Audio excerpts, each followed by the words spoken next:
maanta waxaanu qaadanay shahaadadii ayaanu qaadanay aqalka sare haddaanu imana aydigii ayaanu qaadanay halkaas waxaa ku soo dhammaatay hawlihii runtii muddada badan soo socday waxaan la isleeyahay maanta wixii ka dambeeya waxaan nafuushay aniga iyo saaxiibaday iyo inta kaleetaba mas'uuliyad culus oo ah masiirkii dalka inaanu ka talino inaanu ka shaqeyno inaanu jahayno waxaan rajaynaynaa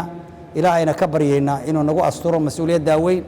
waxaan rajaynaynaa ilaahay idinkiis inaanu noqono kuwii shaqada loo iqmaday oo qaranka iyo ummadda Soomaalida iyo dalka sugaaye kuwii ka soo baxa waxaan codsanaynaa oo aad u boorinaynaa in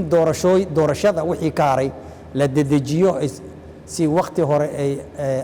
ay soo dhamaato taasoo isla markaasna rabo doorashooyinkii kale oo gudoomada